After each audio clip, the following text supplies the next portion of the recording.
Hey, welcome to the show. This is the Roosic podcast. We are a roots music podcast based out of Nashville, Tennessee. We talk to people in the music scene here and beyond. Our guest today is Oshua. He's a hip-hop, R&B artist and producer. He's a really good friend of ours. Subscribe and Merry Christmas. Check it out. Yeah, we're not even drunk yet. It'll be good, dude. I got a second beer pre-cracked. We're fucking set. Let's go. I'm ready to go, dude. You know what it is, man. I was getting worried, so I bought this reindeer outfit and then another outfit, which I'm not allowed to talk about, you know. Oh. But I was like tracking it to the hour because I ordered a couple days ago, and they said it was going to get here in time. But then it was, I got it on Amazon because I'm a man of culture. Yeah. And I was tracking it like stop to stop because like it's got to be here before I leave. And luckily they both got here. But I'm just thinking of like when we do the clips for this episode and we're just talking about some general music shit and people are just going to be like, why the fuck is this guy in a reindeer? See? And one of us could be in a cutesy elf costume, but you know what? Anyways, what's your guys' favorite Christmas song? Definitely the Christmas song by Nat King Cole, the one I just did. It's a good one. That was a solid one. I think that's definitely my favorite. And then there's Judy Garland. What is it, man? Try and get right up on the mic, by the way. Okay, yeah. Yeah, you can be like back, but just yeah. Judy Garland's Christmas song, and I don't know why I'm blanking on that one, but she just does a beautiful ass job of it. Christmas for Cowboys by John Denver. That's my favorite. There's some good ones though. There are some phenomenal Christmas songs. Mm-hmm. There are, and they're all from. Dude, at the hotel I work at, they've been playing the Christmas music, and they got a fucking fire playlist. Yeah, like none of that new poppy shit. Yeah, no, it's all like all of them turned into like jazz standards and which normally like. In your workplace, if you work in a place that's constantly playing music, you're like dreading the holidays because like, oh, this is where I'm gonna have to hear Christmas songs for fucking 8 hours every day. I gotta hear Justin Bieber's Christmas album. They got a good playlist at my work. Yeah. So I was really happy. The thing about Christmas that. songs is, at least the banger ones, they're all of an era where all of the greatest songwriters were commissioned to write these just phenomenal songs. Mm-hmm. So you had all the great Tin Pan Alley writers, like all of them wrote just fucking banger tune after banger tune for every. There's so many good because that's where all the money was, you know. Yeah, so many good ones. And everyone like, took their stab at it. Yeah, it mattered a lot more. And like I was saying, I was talking to somebody the other day, and they were like, all those Christmas songs are like trash now, you know. I mean, they're kind of making them all electronic, and they use like 4 chords. Which is nothing wrong with that for like pop music. They're making it pop basically. And I think all the best Christmas songs are rooted in really good harmony and theory. And like jazz is jazz and bluesy. Like, yeah, for sure. That's what changes it. That's what like the harmony was like. Yeah. When I was learning these songs, I was like, I loved it. Was great. I'm glad you guys kind of made me learn it because we forced you at gunpoint. Let's be honest. We were like, learn some fucking Christmas songs, dude. I'm dressed up like a reindeer. Learn some fucking Christmas songs. Yeah, and I was like, man, these are so beautiful. Like just playing the guitar. Yeah, I mean, they're basically just jazz standards. They're just and like that's one of my favorite things about standards is it's just really good melodies with a really good harmony behind it. Mm-hmm. Yeah, and that like older Christmas music, that's basically what it was. Mm-hmm. And it's interesting too because Christmas songs are one of the. I mean, obviously, the American Songbook has lasted, and it will continue to last. But in terms of popular culture, there aren't many songs in the American Songbook that are as recognizable to common people just in the United States as the Christmas material. Mm-hmm. I mean, those songs are just so recognizable, whereas as much as I adore the American Songbook, for people who aren't in on that kind of music, some of it can kind of go over. They might know some of the big ones, but a lot of it it's just not there. Whereas the Christmas ones I don't know what it is, but they've just gotten into the zeitgeist. It's like they've just gotten into under everyone's skin somehow. There's a reason for it though. I mean, it's Christmas. I mean, like nobody has a reason to go and start listening to the American songbook. But you have to that is true. Yeah, you have to go search that out. It's because for 1 month every year we force everyone to listen to Christmas songs. Exactly. You walk into Target and you're like, "Fuck." Exactly, man. My buddy Emerson was asking me last night when we were at a little Christmas party, what's your favorite parts about Christmas? Like, what gets you into the spirit? And I'll ask you guys that same question. But for me, I said it was the music. The music gets me into the spirit like nothing else, man. And I need the music and the decoration. That's it. I can do those two. Obviously, I want other things. I thought you said the Declaration, like the Declaration of Independence. The Declaration of Independence makes you feel like, man, ho, ho, ho, Merry Christmas. Yeah, decorations and music, but music is at the top, man. That's for sure. What I know. Yeah, definitely. I find too, I have to kind of savor it a little bit. I can't throw on a Christmas song in the middle of July. To me, it is a very kind of personal. It's a beautiful thing. I mean, I think for myself at least, I do really love the holiday season, and I kind of have to savor it a little bit. Like there's certain music I don't want to listen to, not because I'm like, oh, it's not Christmas time, but just because it means something to me in that time of the season, that time of the year when it's that season. Yeah. I think there's something nice about busting it out. Like I won't listen to Christmas music until Thanksgiving. Once Thanksgiving rolls around, all bets are off. Like let's fucking November go. hits, November 1st, I'm in. Put me on. I don't care. Yeah, when do you guys think is the most acceptable time to start playing? Because some people go way too early. No, I do. My family does Thanksgiving, then you're October. good. It's crazy. Yeah. But I feel like you could get them rolling a little bit before Thanksgiving, no? Like I said, like that, November, if you want to start on the 1st of November, I think that's fine. Yeah. As far as acceptable and what everybody else likes, though, definitely probably after Thanksgiving. Sometimes you'll walk into a Target. I don't know why I'm bringing up Target again. You'll walk into a Walmart in like September, and they're playing Frank Sinatra singing Christmas tunes. You're like, dude, come on. I'm not feeling it at that point. Yeah. I'm kind of just like, all right, well, this is on. Yeah. But it's crazy how quick the turnaround is on their having all the Christmas stuff in there. They'll have, pumpkins and all the kind of fall decorations. Yeah. And then immediately, probably on Thanksgiving Day, they switch. America whores itself out for the holiday season. We do not fuck around, dude. Do not. No. They know. And there's people there's businesses and people that all their money, I'm good. I don't smoke anymore, actually. Oh, yeah, I forgot. Sorry. Interesting. But I'm just going to keep blowing the shit. yeah, let me get some of that. No, I'm not like afraid of it or anything. I am. I am a little bit, to be honest. Yeah, no.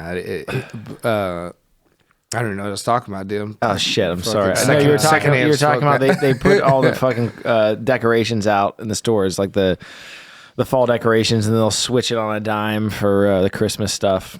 Yeah, well, no, I was just saying that people make their whole entire living for the year just during this 1 month. It's insane. Yeah, Probably November and yeah. December.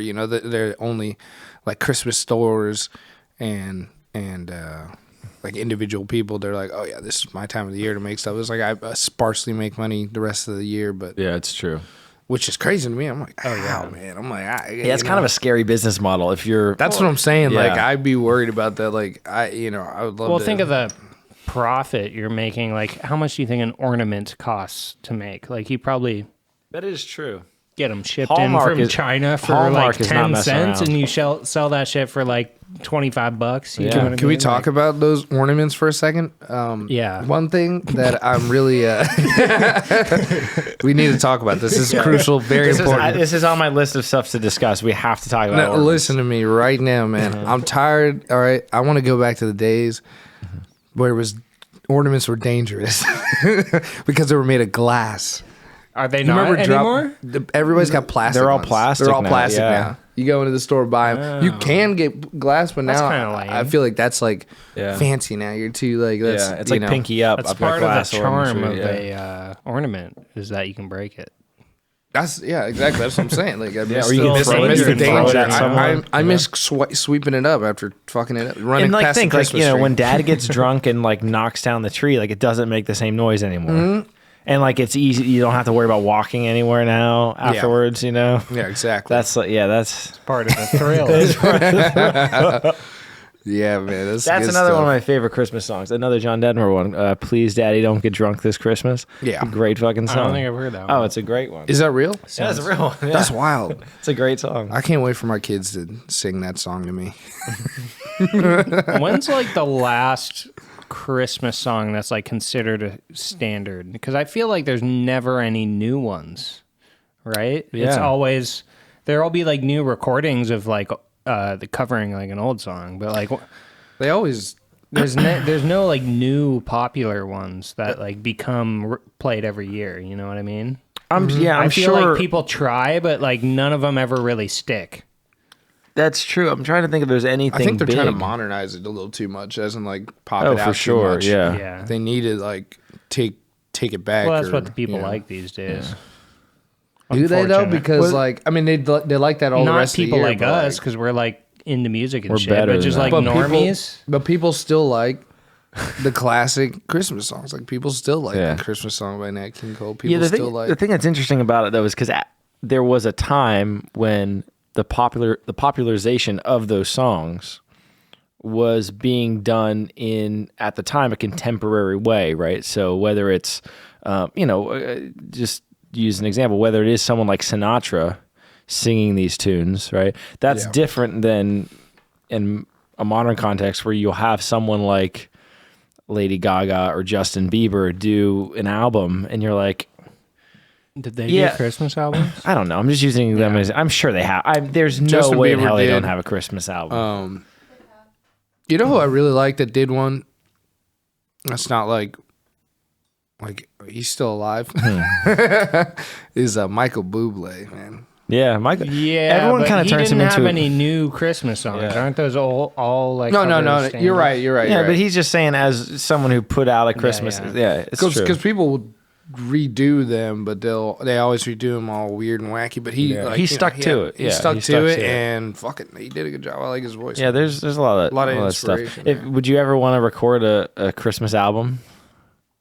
Yes, Yeah. I would definitely do it, and I think my my mom's been begging me to do that forever, and a lot of people have. I think there's just gonna be a right moment to do it when I really. I've been thinking about I've thought about it before too. doing I think a solo the guitar chops. Christmas album. Yeah. I think the chops I need to have a be couple up. in the bag. The thing is like I'm still like trying to like build up a repertoire and get better, and it's hard to Yeah.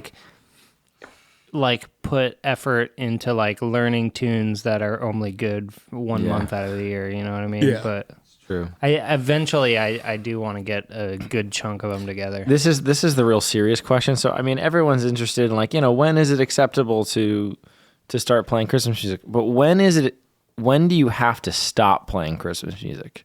Because some people will go like into the New Year's. Some people will stop after Christmas Day. Some people will be like, okay, let's round out December. 26th, it's done. I kind of agree. I kind of think after Christmas is like let's maybe get the day after. let's I'll give get you psyched 1 day for- more. there you go. Exactly. But 27th, no, it's over. exactly. Stop. I think that's perfect. You know what? I think that's perfect. You know what? I agree with that because the air shifts. The whole world, everything just shifts after Christmas. It's super exciting. Everything before, like this is the best time. It feels Christmassy.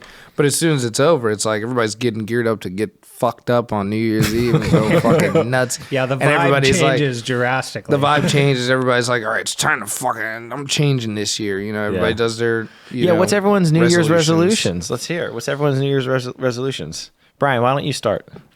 I don't know. I haven't thought about that too much yet. I would have to put some thought into it. Why don't Josh goes and come back to me? Okay. Mine is to wear more onesies. You should do that, and I would love ones. I've never had them, and I was just talking There's to one my buddy sitting yesterday. over there if you want to try it on. I don't want it right now. Okay, but it's there though. I mean, like if either of you do want to try it, is over there. Sorry. I mean, Josh. if you want to give me a Christmas gift, I'll take that home with me. How much did you pay That's for it? cool. Probably more than I should have because it's not being used. But like, But I'll, you know what I'm saying. If you love me, I'll just take it home with me. But you can take me home. What? we'll make a discussion. We'll discuss it. But my New Year's resolution. Yeah.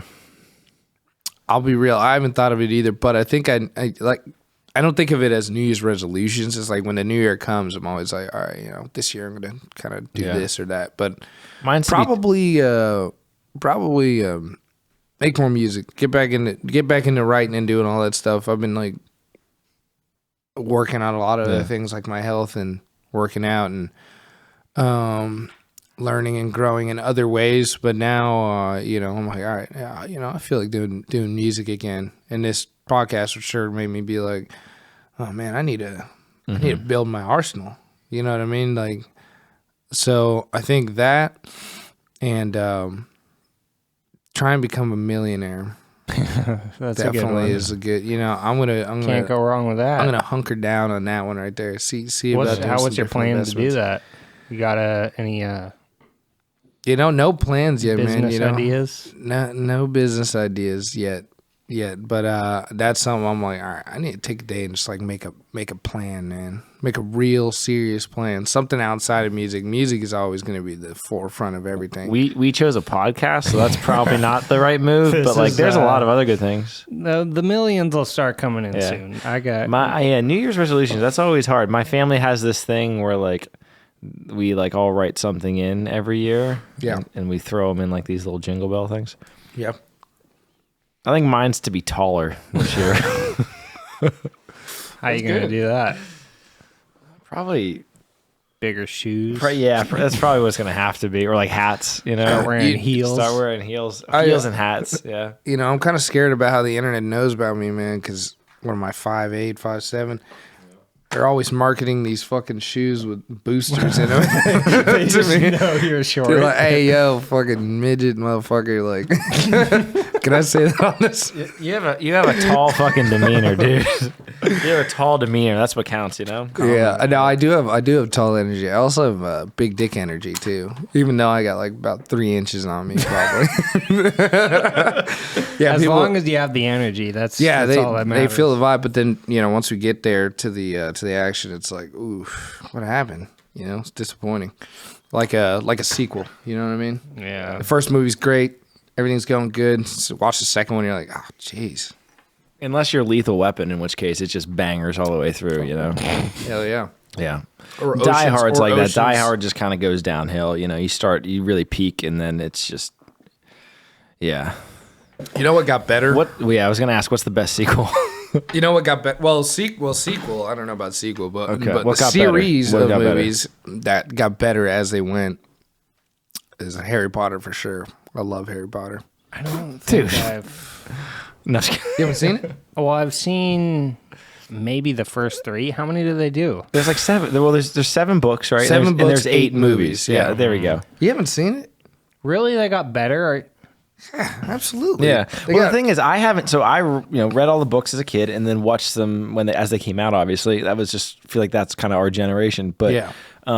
I haven't seen a Harry Potter movie since I watched the last one in the theaters. And I swear to God, it's funny you bring this up. Recently, like probably in the last 6 months or so, I've thought I would actually like to sit down and reread those and then rewatch the movies. Because again, I haven't seen them. I did in love God the knows books how long. when I was a kid. Yeah, the books are very entertaining kids' books.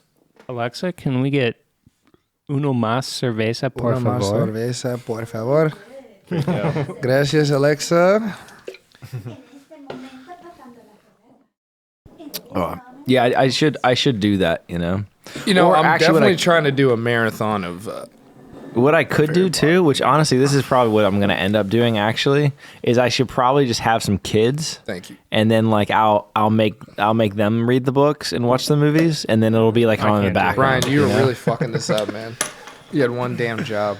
You don't want Let me show you something, man. Oh, dude. Oh, You guys should have You got one a of these special too, right? one? Or? Let's see. Oh yeah. Fucking Kush gave us those for his bachelor That's party. right, Yeah. man. And I've I don't used know- them ever since. really forever. interesting. I This don't is know my what I did favorite with thing. mine. I need to get it back.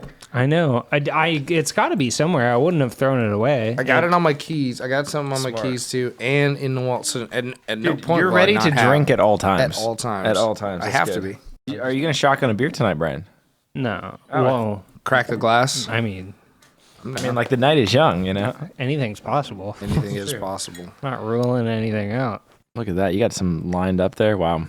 So What is on the horizon, music wise? What have you been? What have you been kind of?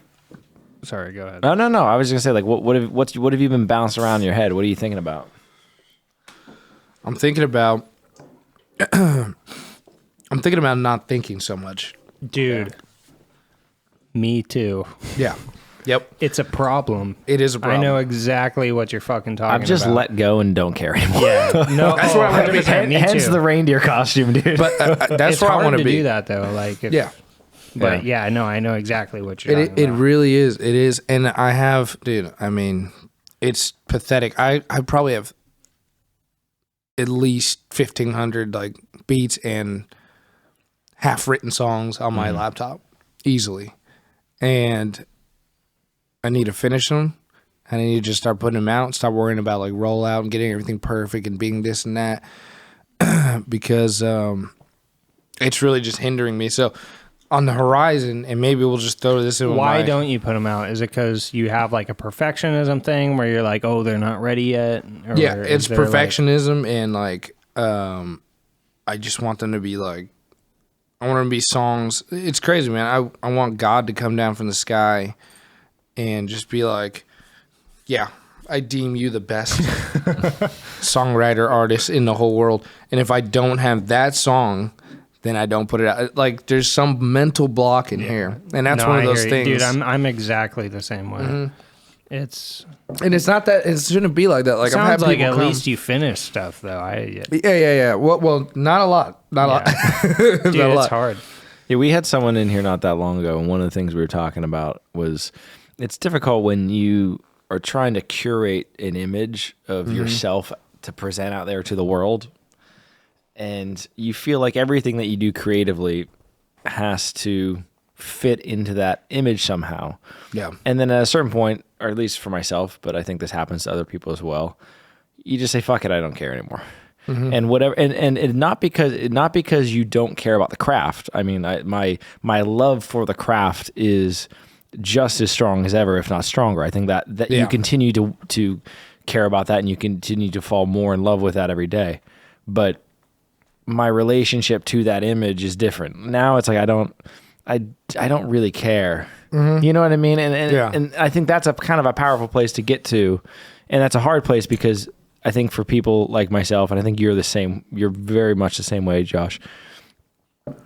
You value what you're putting into the market, and it's like you don't want to let go of that grasp you have on that thing that you're making. Like you want to make sure that like what I put out is of the caliber I want it to be, and then it's presented the way that I want it to be. Yeah. But letting go, I find creatively is so much more fulfilling. So because you don't feel tied to it, you know. Totally. So what you're talking about with the caliber and it needs to be this high thing. Here's the thing, man. And we all know we all went to the same school together and everything, and we obviously have put in the work and the time to get our skills to where they are. That I don't care. My bad. I hid that in there. that like I don't care, whatever. The thing is like the goofiest and the things that I've thought were the lamest songs. I've had people come to my house and like I'll play it. I'll be like, this is just something. And they're like, what the hell? Put this out, you know. We've put in the work where it's like we're not really. There's not. You're even if you're doing a not I don't care thing. It's still good as fuck. Yeah, that's your skill set is better than you think it is. Time. Yeah, exactly. It's like all the shit you did before, all the years you put in. That's what, you know. But also, like, all the shit that you think is wrong with it, like, nobody else sees that. Nobody else sees it, yeah. Nobody else sees it. And we got a microscope on our music at all times. Yeah, and it's that, and also, it's also that, it's completely that, but it's also those idiosyncratic things that you're doing are the thing that, at least for me, that make it something to love. Yeah. I mean, your imperfections are what make it yours. So it's like, yeah, you can bitch and complain like, I wish I could get this thing better, or like this is bothering me. It's like, yeah, it's under a microscope, but it's also those imperfections under the microscope are what make it interesting and what make it you. I don't think all imperfections are good. Oh no, absolutely not. No. I think because sometimes you do have those moments where there's like a little mistake, but it's it kind of fits and it sounds good and it adds like a human quality. And then sometimes you have mistakes where it's just like, that was bad. I think I truly feel 85% of being an artist is editing and learning how to edit oneself. And I completely agree, Brian. I feel like so much of the skills of making things is finding that line and saying, okay, where does this cross from imperfection that I am forcibly trying to mold into perfection into sloppy or into not there yet. And that's, again, like anything, that's a skill you need to learn. But I feel like it's something that's rather innate. I think everyone here, as people who make things, you get to a point where I think you can sniff that out pretty fast and you can figure out, okay, is this something that I'm just being precious about, or is this just not of the caliber that I want it to be? Yeah. I still find myself like holding on to that perfectionism, and I lately have been trying to just put it out and move on, like, and just not thinking. That's really the key to all of it. Just stop thinking about it. Do you, since we're similar on this thing, do you feel like one thing I've noticed that I think is going to help me kind of push through it is that I'll do one song and it's almost like I put all my eggs in one basket. I'm like, no.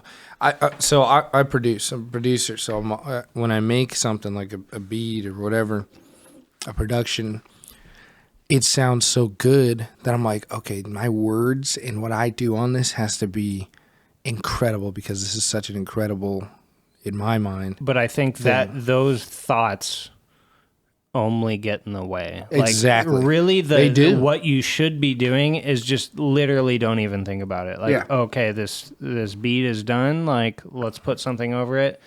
And just put something over it, and it's going to be on good. To the next thing. Like, and I really have an issue with this.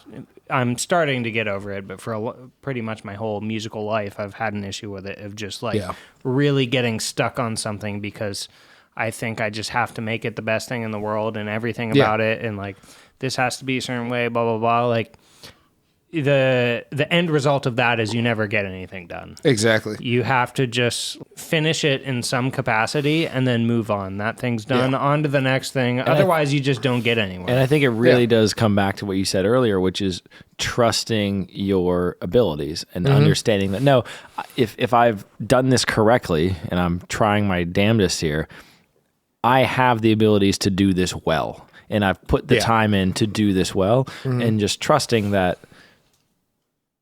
your abilities will rise to the occasion. And that is for me, that's a hard place to get to because you want things to be good.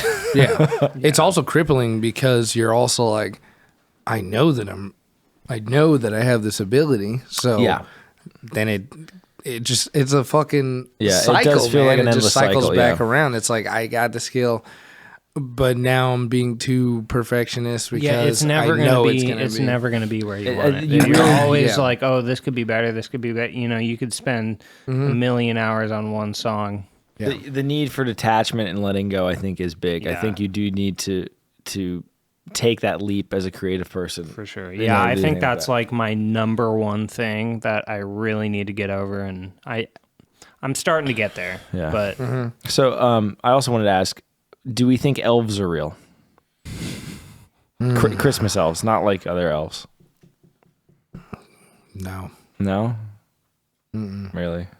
So you think that like in the movies it's just a bunch of short people, or like they edited to do that stuff? There are short people, but then Dude, think of how regular size. Listen, man. If you think of how many short people. You've seen Elf, right? Think of how many short people you've seen in your life, right? Think of like really short people. Okay, think of it's probably you can count them on probably two fingers. You know, just think of all of the movies, like the Christmas movies especially, where they have elves. There's a lot of them. Yeah, so like, are they like wrangling them, or like I think could be a conspiracy. I'm just saying. You're fucking there could insane, really be elves. This is going to be the episode that gets us canceled. I know. I already said the fucking. I think it could be a conspiracy. I'm just saying they could be out there. Yeah. No, I believe it. I believe it. I guess so. Maybe. I mean, what's your favorite conspiracy?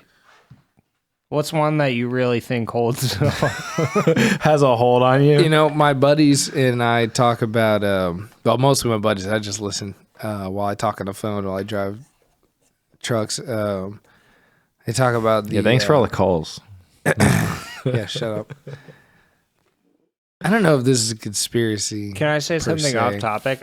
Ooh, you know what? I really miss when you were the guy that delivered my mail.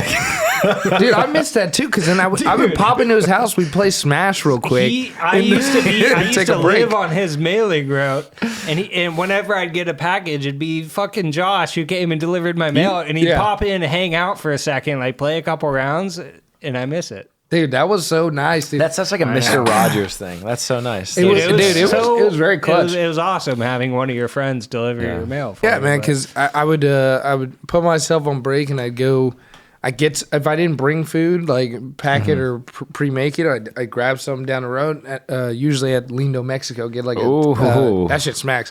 I got that last night for dinner. I'm down for dinner tonight. Those are the best breaks, man, because I would take a break, I would get to eat my food in the house, and hang out with my buddy, and it was like right on my route. 2 houses over, the house across the street. I got deliveries there, so it's perfect. That's nice. I just parked in his driveway and just that's good. Post up, man. It was that was nice. That was nice. I was sad when you were leaving. That house was a shithole, so it wasn't great. So I'll give you that, but yeah. Well, move to Hendersonville, man. Yeah, that's where you're delivering now. Yeah, it's my new little spot. Anyways, what were we talking about before I derailed the conversation? Well, we were talking about elves, and then someone tried to strategically move us to conspiracies. One conspiracy. Well, the pyramids are crazy. I don't. That's not necessarily a conspiracy, though. Who do you think built them? Aliens? I think we had. Based on my buddies, they've convinced me. Brian's just trying to bait me right now.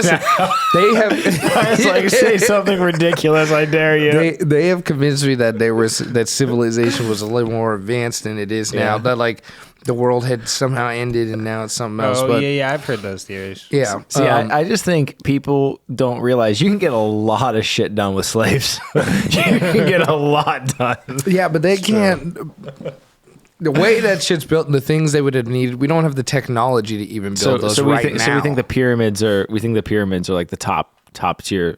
Top tier. Y'all ever heard of it was a Malaysian flight that went missing? Yeah, of course. What do y'all think happened with that? They had a lot of theories. When was that?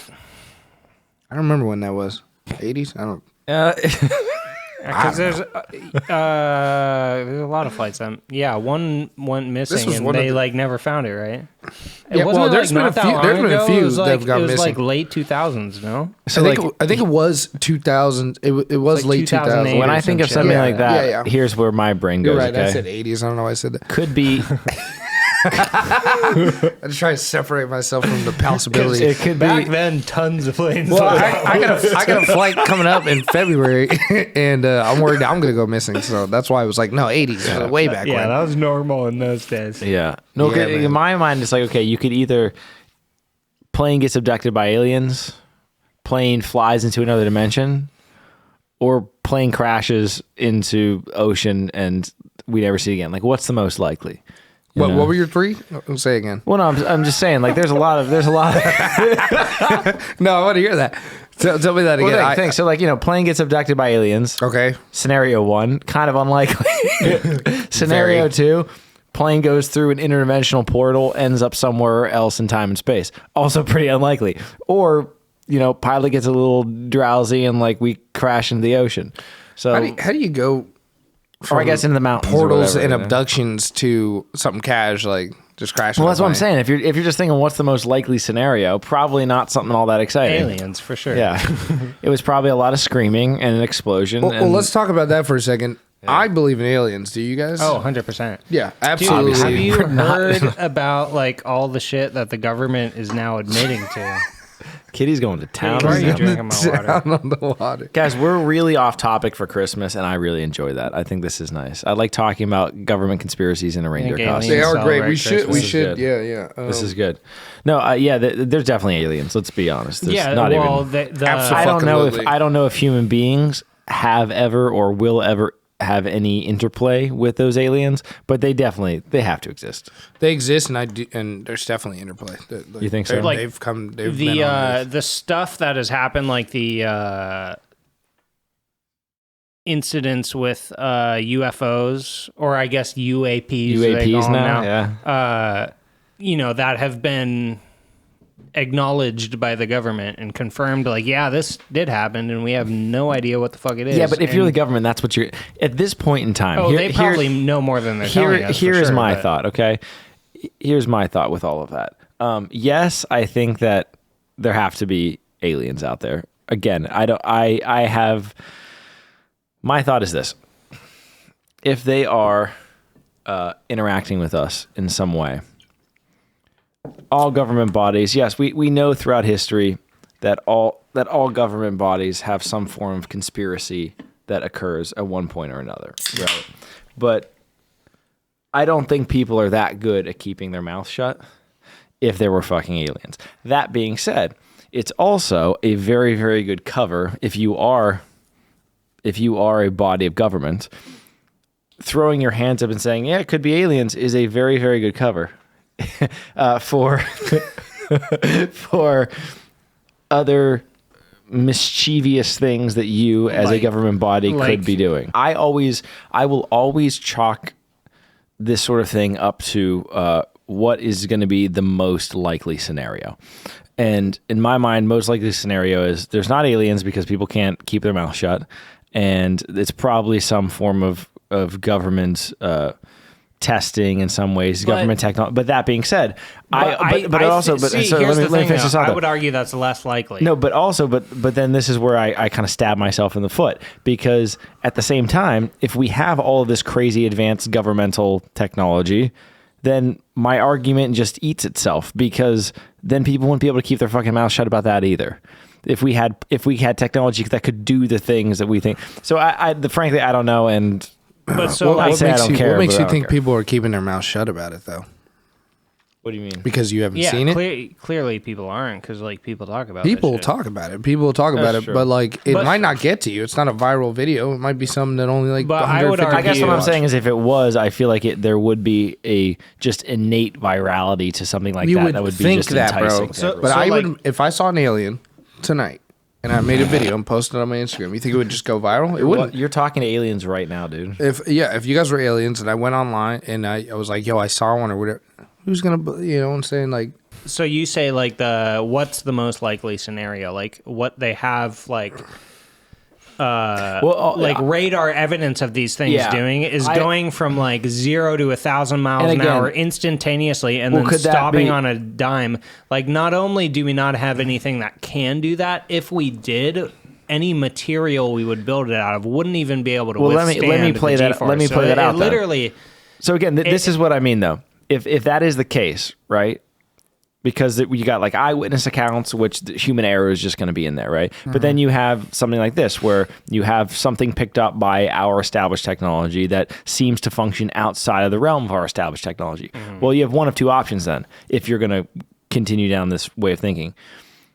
Something so just fundamentally beyond our capabilities occurring, or is our technology failing us, and there's just essentially an error occurring where an error is occurring within the technology that we have, and it's making it seem like that there is something greater than the technology that we have. So again, it's just messy. Mm-hmm. Anyways, let's not talk about aliens the whole episode, but it's compelling stuff, dude. That's all I'm saying. It's definitely compelling. Look compelling. into it, bro. Yeah. No, they're very well. I'm too stupid to know. That's really what that's what anyone who's listened to any of these episodes has gathered at this point, is I'm too stupid to know any of this shit. And here's what I think about stuff like this in general, is it's like, we're probably so dumb compared to them that ants on an anthill trying to. That's exactly what I think. We probably look like fucking savages. Trying to, and it's what also people trying to figure out the secrets of life or the concept of God or anything like that. It's so far beyond our comprehension that it's almost pointless to even try to figure it out. Yeah, and I think those things I think we do have a sense of when we are pointed towards those things, but I think that those things are so far beyond our ability to understand that to chalk that up, to say you as a person need to be able to fully understand these great concepts in existence in order for them to exist or not exist is sort of silly to me. Like I completely agree. I feel like there are things that are just outside of our ability to even fathom. Yeah, it's like almost pointless to even try exactly. to understand But I also think that people for these things, whether it's God or art or whatever it might be, I think we can sense when we're at least pointed towards good or pointed away from good. I do think that there's something innate in us that allows us to that very, very primal, very basic sense of direction, if you will. Whatever. I say this in a fucking reindeer costume. Smoking a joint in a reindeer costume. Anyways, yeah, if anyone listening was tuning in for a coherent conversation about music, feel free to just tune out now. Will not be coherent. There will be music talk, but this is the Christmas episode, guys. We're off the rails today. We should have gotten eggnog. I feel like such a loser. I should have gotten eggnog. I didn't think about it either. Here. Yeah. You know, have you guys ever had the Evan Williams eggnog? No, who's that? Uncultured. Uncultured. That shit smacks. Bailey's too. Evan Williams eggnog, man. Good shit. Really good. Yeah. I'll have that over just regular eggnog. You know what I miss though, and I can't remember, was I don't know if my mom made it homemade. I think she used to make eggnog from scratch or something, and that was. I don't think I've ever had eggnog.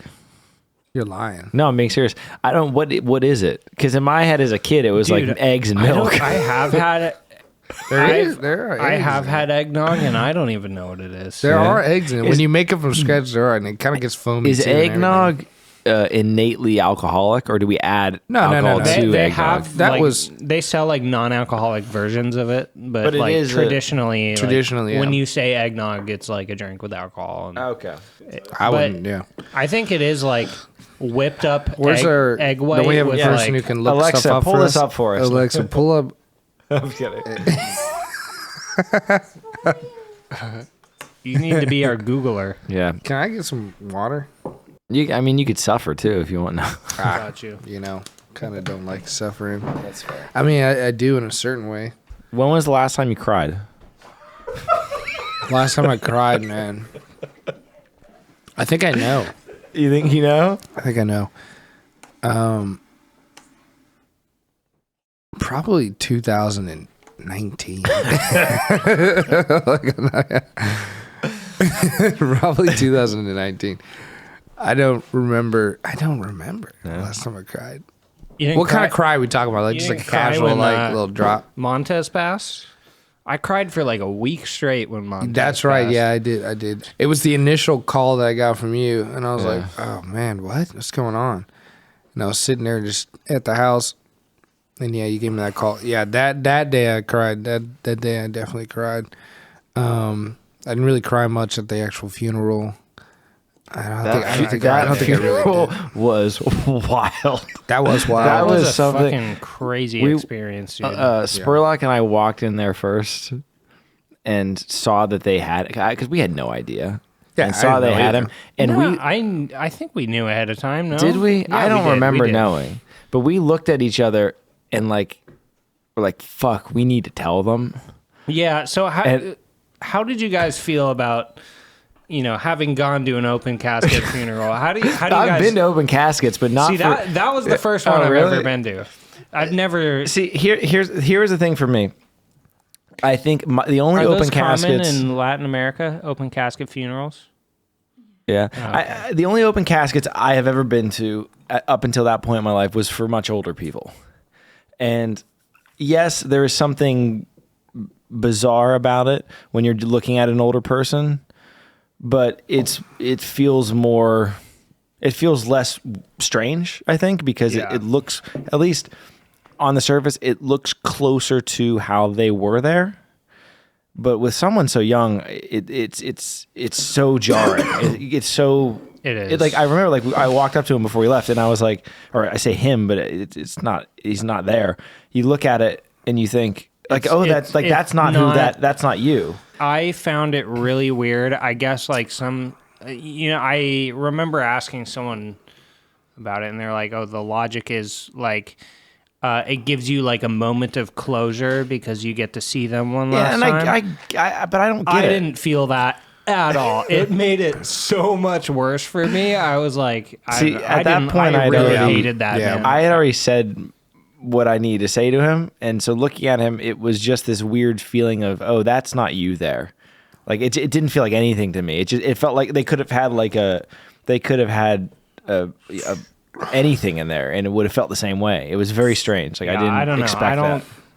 I don't understand the open casket thing. Yeah, it's when I die, close that shit. I agree with y'all. I did not not a fan of open casket. That was the first one I've been to too, and I was like, okay, shit. It was just and that was really fascinating because I found it very interesting to see how everyone dealt with that differently. Yeah, and everyone's obviously lost people in their life, but I do think that one was different because that was the first of us to the people that I truly feel are my people in life. Mm-hmm. It was really interesting to see how everyone coped with that because we all are such different people, and that's a hard thing for anyone to go through to like let. Yeah, I don't feel like I let it go. You know what I mean? Like, there's no part of me that feels like I did any letting go of anything. You just process it and Well, I could tell you didn't let it go because when we were all hanging out and kind of mourning it together, I remember you asking me if I could figure out who did it and get him killed. I was like, we're not talking about that on a podcast. Dude. All right, Casey was ready to fucking. Casey was ready for revenge, dude. Well, no, it's okay, we're not gonna. Yeah, we don't need to get into stuff on detail, but no, we had some conversation. We talked to some people. Maybe I shouldn't. In certain places. No, we don't cut shit out. No, of this, we talked to some people in certain places. We could talk about you're fine because we didn't do. No, it was just a thought. Just tossing ideas out there. No, for me it was I went into like dad mode when Montez died. I went into like, okay, let's make sure everyone's okay. Like I kind of shoved everything down, not in a cognizant way. I shoved everything down, and then I had, before we left for the funeral, I had a minute in my kitchen where I got to say some things to him, and that was that, and I felt at peace with it. So I feel like going there. Yeah, it was hard because I could see the people I care about in that room were suffering and having a hard time. But at that point, I'd already gotten to where I needed to get to with that. And it's hard because you never, he's still with all of us. It's not like you ever get past something like that. But yeah, that motherfucker, man, beautiful soul.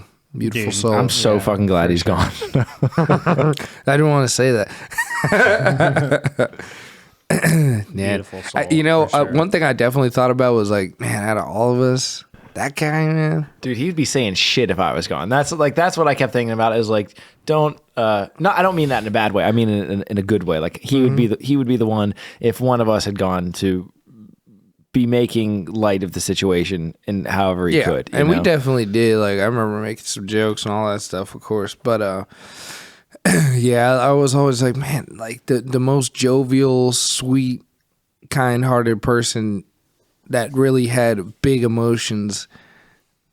And it was just like... He would always, like, at least once a week, just, like, call me for no reason to check up on me. Mm-hmm. He would call me and we'd talk about music and life forever, man. It'd be like 2-3 hours. He was like one of those guys who would just genuinely care how you were doing and like call you to make sure you were all right, just like out of nowhere. Yeah, I feel very lucky. I have a lot of private memories of Montez and I. Like which made it better. That I felt like I got my time, as we all did, to be with him and to and to just tell him that I love him. Yeah. Like that is I think the one thing that made me feel that I could go back to going through all of that was I feel like I try very hard to tell all the people in my life that I care about, that I love them, you know, and that I hope God knows I can't read his mind, but I hope that he knows how much we all care about him, and I think he does. He knew, bro. Yeah. Oh yeah, He for definitely sure. knew. Yeah, I had a really good last conversation with him, but yeah. Anyway, So this podcast really took a depressing turn. so far we've got elves, aliens, and dead friends. That's what we're bad. Do you guys have a favorite Christmas gift you've ever been? Oh, dude, I definitely have a Yeah. favorite Christmas gift. And Really? it's you've played it, the guitar, the classical. Dude, Oh wow. Yeah. I've actually talked about that guitar on this podcast before. For real? Yeah. Yeah, no, he has. He loves that guitar. I don't think I know. heard that. What? Alexa, because I liked your guitar, she bought me that one, like thinking it would when you be the pulled that same. out, I was like, that's like exactly. Alexa That's bought what she that said. for me, and Alexa, I think, you're a sweetheart. I think she thought it would be like the same as yours, and I'd be like, "Oh, this is the guitar that I love." But for whatever, is that the same model as yours? I have the same model. I saw the same. Very similar.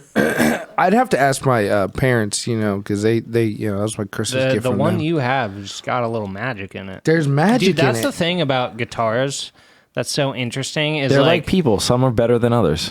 well, every single one you play is different. Like you could, Yeah. play 50 different Telecasters, and they would all feel different. They would It is all true. like, Yeah, absolutely. speak to you in a different way, which I find really interesting. But yeah, like my guitar, man.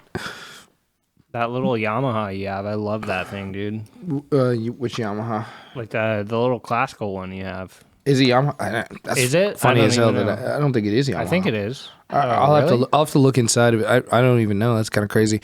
Yeah, that was my first my first ever guitar, and still to this day one of my favorites. And I always play it. It's always sitting there ready for me to go. And It yeah, just there is feels some fucking so magic good. in it, dude. There's I feel it. There's some so magic in it. There's some love in that guitar. I am curious because I don't know the answer to this. How did you start with music? This is a good one. And actually, retracting my statement, it wasn't my first. It was my first guitar, 6-string, but it wasn't my first instrument.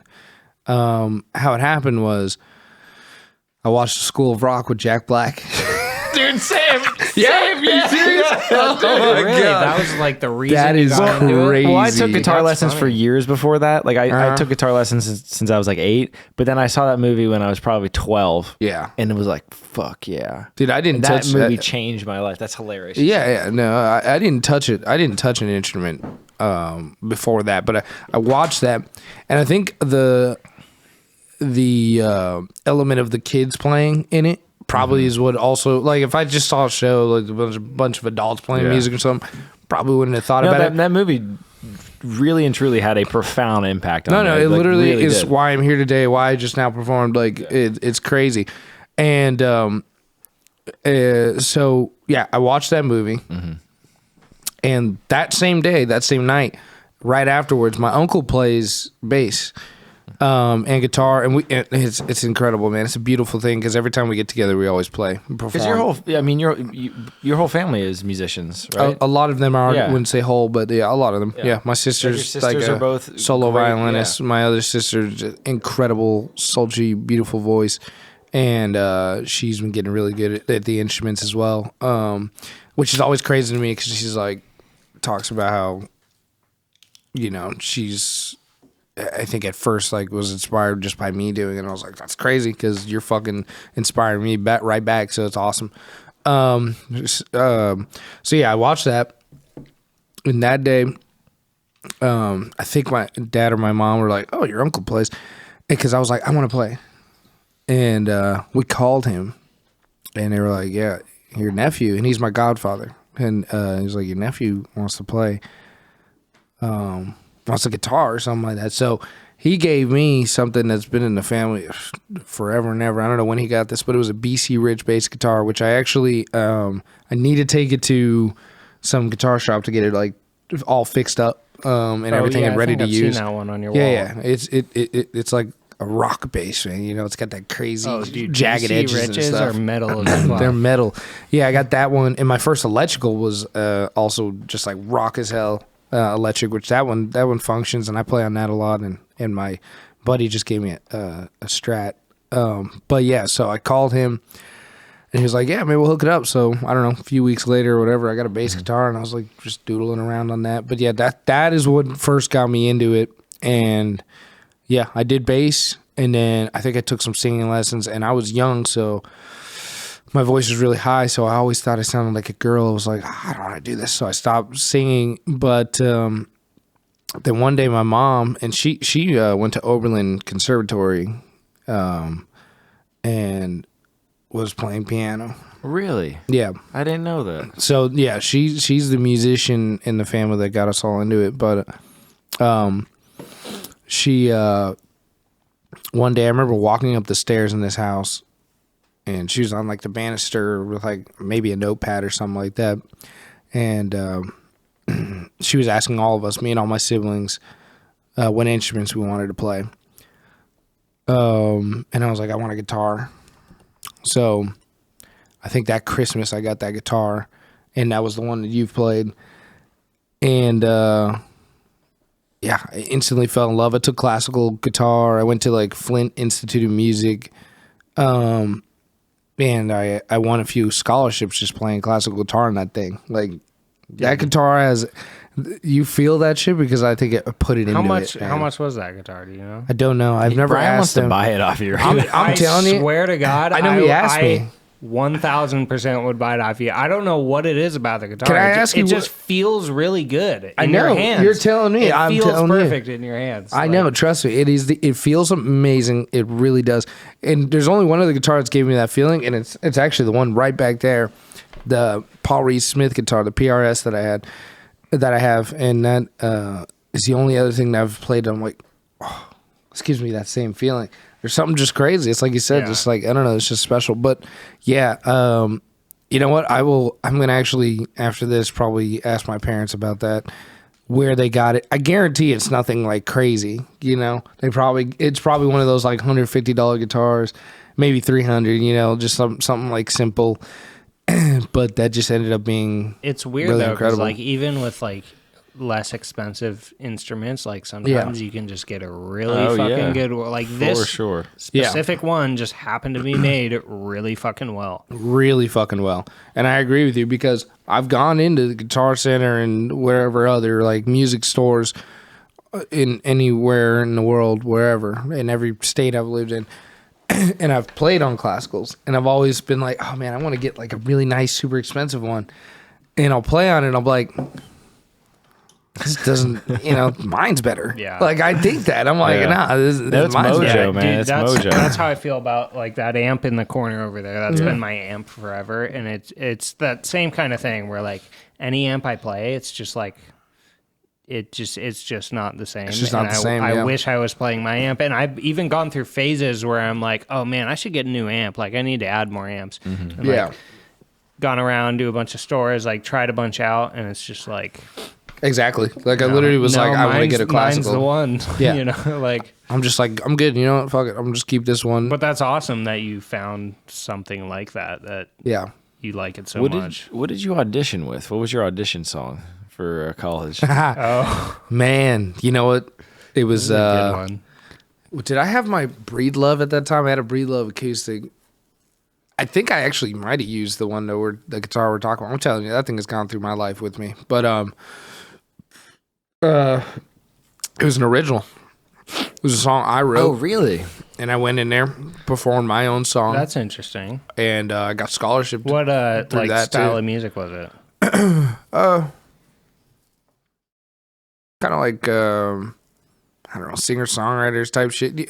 There was like at that time there were people like the Maine and the Icarus account and all that stuff. So it was probably just kind of lovey-dovey, like Yeah. emo-ish maybe. I can't remember any of the songs I used to write when I was younger. My Well- parents have videos, but I don't remember. What was yours, Casey? Divided Sky by Fish. That's a good one. Yeah. Okay. Did you just play it solo or like with a backing track or? I'm trying to remember. I think I recorded a backing track and then played the lead parts. I think that's what I Okay. did. Nice. Yeah. That's cool. What did you do? I did, dude. I wish so badly I had a recording of my fucking. I don't. Of my fucking Berklee audition because it would be Why didn't we so have funny. I know, right? So, no, it would be because honestly, like the music sounded good. Like it was a great solo, but like to imagine me doing that it makes me feel nauseous. You So know? I did a jazz tune. It was Night Dreamer by Wayne Shorter. Oh, that's a good one. And this was before I knew how to play jazz at all. Like, even in the slightest. And I came up with this fucking solo. So the changes to that song are, it's one of those tunes where it sounds just like the main section sounds just kind of like a bluesy vamp. Mm-hmm. But if you actually like break down the chords, like they're kind of weird chords. Mm-hmm. And I remember I just came up with this solo that was like, there was no music thought to it at all. It was just all completely just like, okay, like play these notes over this chord. And I came up with a whole solo. They listen to that and they're like, wow, that's incredible melodic harmonic interplay. No, it was so unmusical. And literally, I solved this. I solved this tune like a math equation. Third, fifth, seventh, third. Dude, like literally. And then I remember like the second chorus, like I just completely got lost and started playing random shit. And dude, I swear to God, I walked out of there like, oh, dude, I'm not getting in. I just bombed that. That's audition. hilarious. I think my performance is fucking terrible. I think where I really, what kind of saved me was the ear training. Like they had a section. My ear training is horrendous. My interview and my performance were the only. So they had a section where me too. A bass player played a thing, and I would improvise over it. Yeah. And then he started with like a simple vamp, and then he would start changing the chords. Yeah. And expect you to keep playing. Which they didn't tell you that, but they just kind of surprised you. They'd start changing it up and like kind of go to a different mode or whatever. I don't remember this part of it. I nailed that part, and I feel like that was the part where it's like, okay, this kid's got an ear. I feel like they knew what I was doing. They're like, okay, he's just trying to fucking be, give us some jazzy bullshit. I'm trying to remember. I don't remember. I remember sight reading. I remember that being fine. I remember the performance. Well, I wasn't good at it, but it was like whatever. It was passable. I remember my performance being solid. I don't have any recollections of playing with other people, which is funny because we probably auditioned at the same place because it was in L.A. Yeah. We might have auditioned on the same day. I jam with anyone? I'm sure I did, but I don't remember it. I remember the only other school I think I applied for was did you audition as like a guitarist or a singer? Guitar player. Oh, okay. Oh. I remember the only other school I actually applied for, I think, was the new school. And I remember they had a very, very similar process to Berklee. Yeah. And I remember going into that and I don't know why in my memory, and this could be inaccurate, I remember just bombing the playing part, like because for the new school it was the same kind of thing where they had like a rhythm section I think that you were playing with, and I don't remember why, but in my memory I feel like I just bombed that for some reason, which is weird because that's where I feel like I would be the most comfortable. The thing that honestly saved me, I think, for the Berklee one was my interview. It was hilarious. Oh, really? Because I mean everything else was fine, it was whatever. But I remember I had no interest in going to college at all. None whatsoever. I'm like, dude, I'm doing music. Dude, me Why too. the fuck am I doing this? Me too. And I remember sitting down with them and being so not giving a flying fuck that I was there, being like, hey, I'm going to play music. Like, this is what I'm doing with the rest of my life. So, I mean, okay, if you want to let me in. Oh yeah, for sure. I was an insane person. My mom has this story that she tells to everyone because she's the one who took me to the interview. She was telling me, so, you're like waiting in a room for a while, and then you go into like the It's like playing part of psychological it. warfare. They're like fucking with you. Yeah, well, you go into the playing part of it, and there's another like the interview is like a separate thing. Yeah, exactly. No, we did this in the exact same building, I'm sure. Yeah, you do the playing, and then you go back to the waiting room, and then you get called in for the interview. And my mom was saying, while we were waiting, she was timing every single person who went into the interview. Right, and so then Your mom's the best. I go into the playing part. I do that. She's still like watching people go in and out of the interview room, like timing them, and I come back and then I eventually do my interview. But she says as she was timing, then it was like 12 minutes, 15 minutes, 13 minutes, 18 minutes, 15 minutes, and then I went in and did my interview and it was like 5 minutes and 30 seconds or something like that. Oh my God. And she was like, oh God, he didn't get in. And then I ended up getting in somehow. That's hilarious. That's crazy. That's so funny. I could use. Yeah, I just... you're a man of few words, Brian. I would like to say I'm efficient with my words. I can just say more with less words. You're very concise. There's nothing wrong with that. Yeah. That's why this works, is because I'm I straight to the point. ramble and you just, stick it in when you need to. No, Night Dreamer by Wayne Shorter. That album's phenomenal. If anyone wants a good jazz album recommendation, that's the tune I bombed my audition with. I guess we did play with someone. Yeah. I've never been good at sight reading. Can you read music, Josh? I can learn a piece of music by sheet music. Yeah, my but sight reading is is atrocious. Garbage. It's one of those things too. It's like you need to keep the blade sharp at all times. I feel like there are certain things that you can go back to, and the skills they maintain, and there's Also, other things that just don't. Have never needed to use. Exactly. So, Exactly. Yeah. Like All right. that's the thing. If I was frequently presented with like scenarios where I was like, oh man, I wish I could sight read, like then I'd probably put more effort into using If it was a skill that was like usable in the world. So far, almost 30, never needed to do it. It's also So- too like just our environments. In Nashville, we're lucky that, or not lucky, but that's what the world we work in. Whereas like if we were maybe working in other facets of music, whether it's film scoring or what have you, I'm sure it's going to be much more applicable. But here, you just yeah. Sorry, what were you saying? To answer your question, no, I cannot read music. I obviously in school I was really good at it. I mean, I'm sure if I sat me in front of some music and I practiced for a week, I could probably start reading again. But nah, man. Did you? I forget. Did you graduate or no? No, I'm a dropout, man. Definitely. How many years did you go? A couple, 2 years, and I just loitered around for a little bit That's after the way that. to do That was the way to do it. That is the way. You realize smart move. you realize that honestly is a smart move, because one, you get your foot in, so you get to know all those people. Yeah. Which really, that's all. I mean, let's be frank about it. That's all college is good for.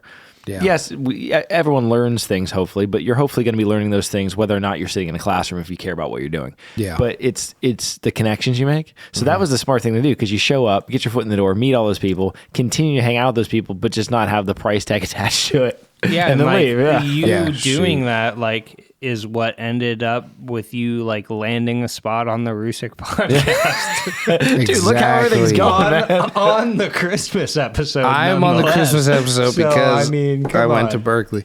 Dude, and you could have been doing this in an elf outfit, so it's even better than you think it is. I could have. I'm glad I'm not. Yeah, okay.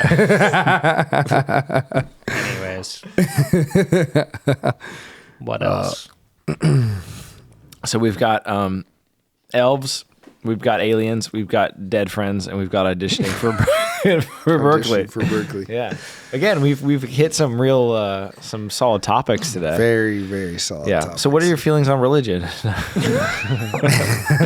just kidding. What do you? I know. I'm admitting I've never looked you up on Spotify or any of the music socials or anything, but do you have like an album out or anything like that? Or No, so your last single Was Mamacita. was Mamacita your last one, right? That was doing pretty darn good. Actually, I think Lemonade was. Yeah, I Yeah, think Lemonade came Mamacita out. always does well every time I put it out. And it's funny I say that because Yeah. I put it out after I produced it with my buddy Connor Edmonds, and I had my production of it, and then I worked with him, Speaking and of he had his another production. Berklee guy. Another Berklee guy, yeah. And so I've put it out a couple times, but no, it was definitely doing well. And I kind of, wasn't good at like just continuing to push it, and also don't really love it. Everybody is always like Mamacita, Mamacita, Mamacita. I'm like, whatever, fuck that. I don't care. I don't like that. I have songs that I really love that aren't that. But to answer your question, right now under my new name Oshua, I have 3 songs out, but I used to go by Foreign and even further back Trees, which y'all know about that. Which is funny. Everybody makes fun of me. Entire podcast. Everybody makes fun of me for that. I But don't like, think I it's didn't that care bad what of a my name. name. I didn't care what my name was. yeah, I just exactly. like needed something so I could start putting music out. I didn't care. I didn't know whatever. My buddy called me Joshua Trees one day, and then it was just whatever. It just stuck. But under the new name, did you think? Why Fuck don't you yeah. just go by I Josh thought, fuck Mira? it. That's a good name. I know everybody says that, but there's I but agree. you got a That is good a name. great name, dude. To think that's a great Josh name. Mira. Just That my really name. rolls off the tongue. Yeah, It it really really has is. power to it. It is, or just Mira. I mean, Yeah. I thought about there's a guy named Nick Mira who's a big producer, and I think that's what Fuck that deterred me guy. from yeah, it. who cares? Deterred Who me. cares? Yeah, I probably should go by Mira. I think my You're gonna sister be might do bigger it. than No, him. she's using Sierra. Okay, so you're let me go back to your question, then we'll talk about names, because that's always been a crazy topic for me, obviously, as you guys can tell. But so I under the name Foreign, which is FRGN.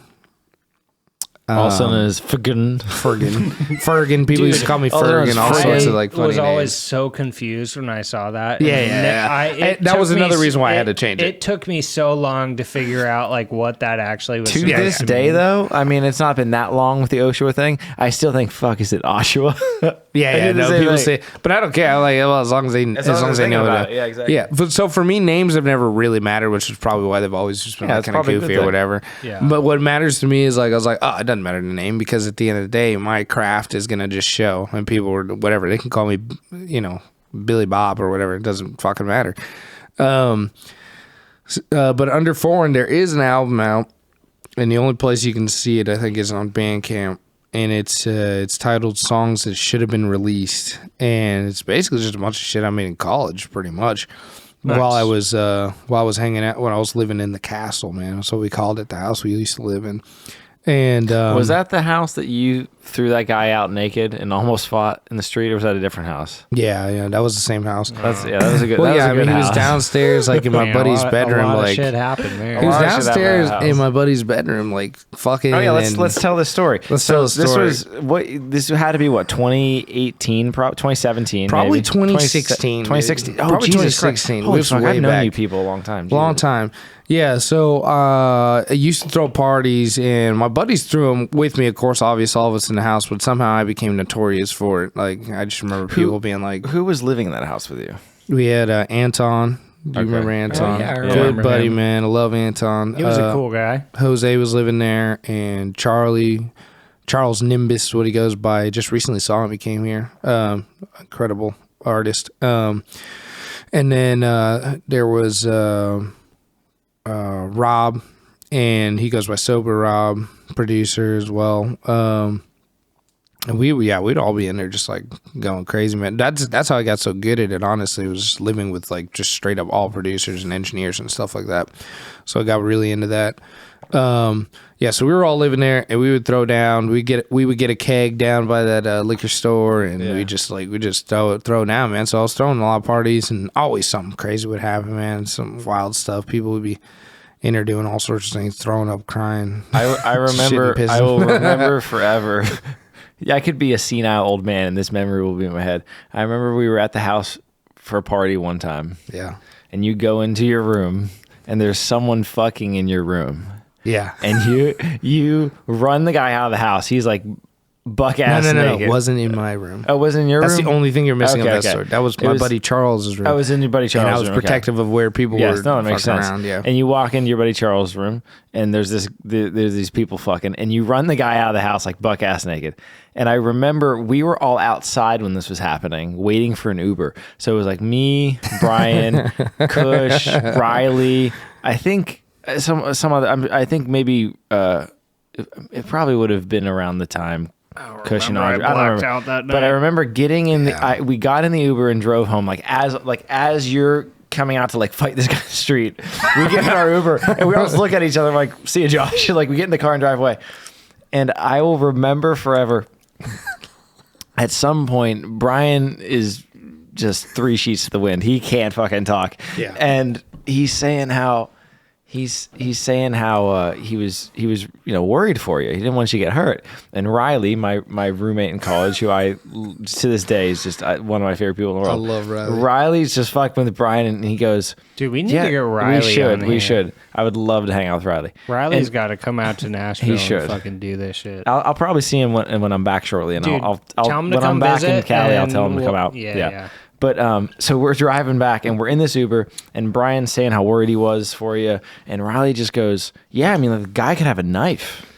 I did. So no, but he's talking about the other guy just to fuck with Brian, and Brian's like, "Oh my god, like we need to turn around. Like Josh could be stabbed right now." And then like the conversation would cool down, and then it would keep coming back around to Riley saying like, "Yeah, but he could have a knife." And he just kept fucking with Brian, and Brian was getting more and more worried about you. Yeah. And then it got to a point where the Uber driver was laughing so hard he had to pull off to the side of the road because he couldn't fucking drive. Because he was laughing. It was such a great moment that for whatever reason will live rent free in my, because I feel like my memory of that era of my life is not very good, but I will remember that Me Uber too, ride man. for the rest of my life. I'm sure that was a great Uber ride, man. Yeah, no, Yeah, I don't remember that was that one. that was a wild night. Every night there was a wild night, man. Every night there was a wild night, those and were, every time we had a party, the next day somebody would be in our house trying to rob us. Every time, I'm telling you, a dude. Well, let me get into that. Well, I'll tell you the story about the guy I kicked out. It's not even that crazy of a story because you guys just saw me outside. But no, I went in there. He's downstairs in my buddy's room. Fucking like the door was locked, and they were like, "Josh, somebody's downstairs in the room. Door's locked." And they're worried about them. So I'm like, "Oh shit, I'm worried too." I'm like, "Oh, somebody overdosed down there or whatever." So I go down there. I'm banging on the doors like, "Yo, yo, yo, bang, bang, bang, bang." The dude opens the door. Girl naked, dude naked. I'm like, "Get the fuck out of here!" I just start going nuts, man. I'm like, "Get the fuck out of here!" There's blood on his fucking bed too. It's like this, like losing her virginity in there or something. I don't fucking know, man. It's crazy. I'm like, "God damn, man! Y'all chose here at my house on this bed to do this shit." God damn, She's man. a good Christian girl, okay? Yeah, sure. But yeah, I was pissed off. And then somebody was like, "Josh, let them at least put their clothes on." And I was like, "Fuck that." I grabbed one of my towels, like threw it at the girl. I was like, "Put a fucking towel on." And then I just like, I was going nuts, man. And I did. I remember you guys telling me that story about the knife thing. I thought you talked about the one that I had. Because I was like, dude, fuck that. I was going crazy, man. And yeah, I remember dragging him out of there and just spitting on him as he went down the stairs. I was like, "Get the fuck out of here! Don't you ever fucking come back here." I think our end of that is just so much funnier of us just sitting on You the thought I was gonna sidewalk go out there and waiting fight that for guy. an Uber, and like as the Uber pulls up, we see you just kicking this guy out of your. Yeah. Yeah, it's weird because I feel like we weren't really that good of friends. We back weren't then. really. We didn't really start really hanging out No. until It was really we were probably there because of Kush because Kush was pretty close with you. Yeah. Kush, And so yeah, we me were and Kush really, hit really it off probably there. immediately. I think Yeah, we like we hung started- out a lot, but it was always when Kush was there. You know. Like, Yeah. we started hanging out because we moved to Nashville, and then I think I saw something on your you posted something on your Instagram about how you're in Nashville. I'm like, "Oh shit, you live here?" I'm like, "Yeah, we live Yeah. here. We No, live we've here definitely now, had more too." quality It's fucking- time as adults here Yeah. than we did back then. I think the only thing I ever remember like being like, "Oh yeah, these are my friends," is going to. You guys did it every Thursday night. You like cooked food or something like that, right? Oh fuck yeah, dude! Thursday night. Yeah. Oh, by the way, I'm bringing remember? Wednesday night pokers back. So starting down. next week, we're doing Wednesday night poker nights at my place. I'm gonna send out a text. Do you Everyone. remember Hell yeah. the first year? Oh, you weren't a part of it. What? Oh, thank you. That was hurts. before you really fell off the rails. But Oh no, because the days that you guys had off for no. drinking. No, we didn't even have them off. We just, it was weird. The first year of college, me, Riley, Jack, who's another person we should get on here, and a few other people, we just decided we'd get blacked out drunk every Wednesday. Yeah. A Wednesday night, there was an open mic that I would go to every week as well. It was a weird time. I used to do a Wednesday night thing here in Nashville. We called it Wednesday night car bombs, Irish car bombs. And I would do that with Connor and some other buddies, probably Lauren. I used to do this thing in college where it was like Wednesday night drinking, Thursday night drinking, Friday night drinking. Saturday. No, I did that. I did that too. Actually, you hit a little streak there where you. I added you Monday got a and little Tuesday out of to that. control. We had to wrangle you back Well, in. you know what? That's what life is for, Ryan. Yeah. I wish somebody That's what life wrangled is me for. back in, man. I just drank. I would have if I knew you back then. I remember it was finals Ebb and week. We were flows, supposed to be yeah. studying for Yeah. finals week, but we were all just working out and playing 2K and just drinking, downing this beers. This is how bad my drinking was in college. At some point, our senior year, at some point, we had this bullshit class. I wish I could remember for the life of me what it was, but it was one of those classes where you just think, why in the fuck am I here right now? And that was half the classes I did. yeah, exactly. That was most of them. I had a few. Yeah, of there were those. some bad ones, but I would take everyone over across the street to whatever that bar was across the street, and we would day drink in between classes and then show up drunk to to whatever this class was. I wish I could remember what it was. And I remember the professor got really pissed at us one day, and I think we did it again the next week. Who cares? Yeah. Man, I had like phases in college. Like first year went really fucking hard. Second year I chilled out a little bit. It was this. Third year. Okay. Third year was the year to end all years for us. That was when we all went off the rails a little bit. Third year, I became completely unhinged. Because fourth year, I was the only one who wanted to keep drinking, and everyone else was like, "We're burnt out. We want to rein it in." No. And so fourth year was a lot more I refined. hit it hard on the third. Third year was right when Kushal and I moved in together. Yes. we just fucking became untethered. It was bad. And then fourth year was like, yo, I need to chill. So fourth year I was pretty tame. Third year was gin and tonics. That was when gin and tonics came around, dude. I would go to whatever the liquor store was there. I can't remember.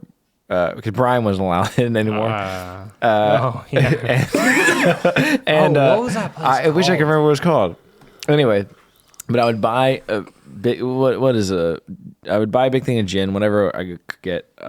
We actually got like decent gin because if that's all you're drinking, you don't want to be drinking just like crap gin. Yeah. And you, me, and Montez would drink the entire thing in one night.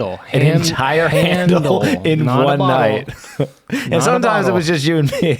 That's insane, dude. I Yeah, love we me some would gin, get though, we but would not get like a that. handle of Tanqueray, and the three of It was us Tanqueray. Yes, it was would Tanqueray. finish The entire whole bottle. thing. By the end, so like at first we were making And like real gin and tonics. We would do that like once a week at least. Like, God damn, No wonder dude. I don't drink anymore, dude. yeah, that was Like, do you have a bad. reason? No. No, Except for that. Yeah. Oh my god, I forgot. Yeah, I went through a phase of gin. yeah. And you know what I would do? I Gin- love gin. gin is I love underrated. gin. Well, no, I still love gin, but what I did with my phase of gin was I would this was, I don't know what was going on with me, man, but I was just deep in the trenches in my mind and body and soul, man. And I was been here there, in brother. Nashville, and I remember just everywhere I went, I'd be like, yeah, let me get 2 shots of gin neat. Really? That was And I your would thing. just fucking just be going. Gin Just is drinking great. gin, Gin is straight like everywhere nice. I went. I wish It's I was got drunk like right a now. kind of Fuck. like delayed effect. It kind of like We're gonna take a piss. creeps up on you. My go-to, or well, I mean, I don't really drink liquor anymore, but I used to love bourbon. But like, Ooh. man, I still love bourbon. I do too. I keep it in but the house, man. I got a little it gets decanter and me everything. so hungover. So like the other Oh, week, yeah. Kushal Yeah, Kushal visited, and we went out on Broadway that night. Yep. We drank a lot that night. Drank a lot, man. Drank a trash can. That shit was crazy. I felt fine the next day. The night after that, we went to D's. I think I had 1 beer at dinner, and then had one old fashioned at D's. Yeah. Felt fucking horrible the next day. Dude, I don't know what it is. Bourbon and whiskey makes me feel so bad the next day, and it sucks because it's my favorite one. Do you think it was an accumulation of the 2 days of drinking, or do you really think it was just the bourbon? I guess it could have been an accumulation. Because sometimes I think about that. Consistently, though, anytime I drink whiskey, like it impacts me way more than anything else the next day as far as alcohol goes. Yeah. Which is a shame because it's the best liquor there is. Anything with sugar, man, anytime I get anything with sugar, it's just that'll do me in. Whiskey, here's the thing, I don't drink whiskey when I go out anymore. I drink it at the house and in casual settings, at dinner, whatever, with some steaks, whatever, I don't drink it when I go out to drink now because you're right. Like, it's insane. It also just reminds me of like the worst drunk nights and mornings I've ever had. The only things I miss not drinking, because it's been over 4 years now, which is fucking insane. But I miss good. I say that like it's something to be prideful of. Yeah. I miss good whiskey. Yeah. And weirdly enough, because me, I'm a beer guy. I love good beer. Good beer. I miss the thing that I miss, which is bizarre. I miss Guinness when I'm really thirsty. That's what I miss. I don't miss like my favorite. I don't miss my favorite every time. I don't miss my favorite beers. I don't miss like. I feel like when you're like Chocoveza is probably my favorite beer. I don't miss Chocoveza. I don't miss Chocoveza, Sierra Nevada, or whatever. I miss a Guinness, weirdly enough, every once in a while. Modelo for me, for sure. When the thirsty thing, like I'll chug one. As far as like your generic beers go, like Modelo is probably top tier. My go-to. Top tier, easily. You're a man of culture. Yeah, and that's what this is. Yeah, you can't go wrong. Kitty, do you want a little? Runs away. She did not. I'm sorry, Kitty. Yeah, little kitty. Yeah. Well, some of us are cowards and some of us, stay in the war. So I never liked Guinness. Really? I had Irish car bombs, but I never really liked Guinness. Like them, but like they are the worst stout there is, but they're like the entry point for stouts. Yeah. Mm-hmm. I'm not. Which is funny because I'm not usually a stout guy. I'm just generally not. I love a good stout. Yeah. I mean, it's not that I dislike. I'll take it over a sour. I'm not a sour guy at all. No, sours. I'm not really a sour guy. I like sours. The thing about sours is like they're so close to wine, and it's just like, I'll just drink wine. I mean, there are some great sours out there, but it's just not. It's never the reason why really I'm not had one that's really blown me away. Yeah. They just taste too much like not like beer. Yeah. No, that's exactly it. It's like I have to know I'm drinking. But I'm also just not a mixed drink guy as well. The only thing that I drink besides beer is really, well, besides margaritas, because I'll fuck up a margarita, but is gin and tonics and whiskey. Like I just don't do mixed drinks really. I like whiskey and beer pretty much. It's got to be good. I'm not a cocktail guy. Margarita. That is what I will fuck up. Hit diff. But that's my problem though. Is I can't do a good margarita. I've got to do like 17 good margaritas. Well, yeah, of course. I can't stop at one. Bro, if I have one, it's over. I got to blast my day out. Like after a long hard day of work, you get a good marg. Nothing hits as good. You ever gotten the? I don't know what the brand is called, but it's the organic. One of my buddies used to bartend in Florida, and he put me onto this. But yeah, it's the organic mix. If you don't want to do the whole make it all from scratch yourself, but people call it skinny margs. If you're at a restaurant, you got to ask for that because they have the pre-made shit with all the extra stuff. But the organic usually has like 2 or 3 ingredients in it, and there's one. I think you can get it anywhere, but it's the strawberry one, and it's so fucking good. Brian, do you remember the time I made margaritas for us? Oh my God. So here's you tell it.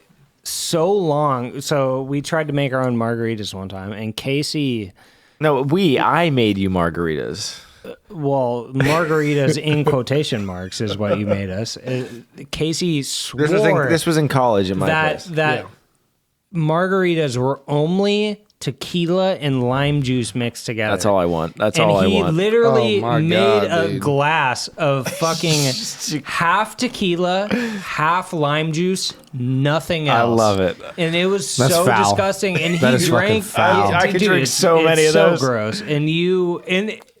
What's weird about it is it's so easily like disprovable if you just fucking Google it. There's a bunch of other shit in there, but he just refused to admit that. I don't want anything getting in the way of my tequila.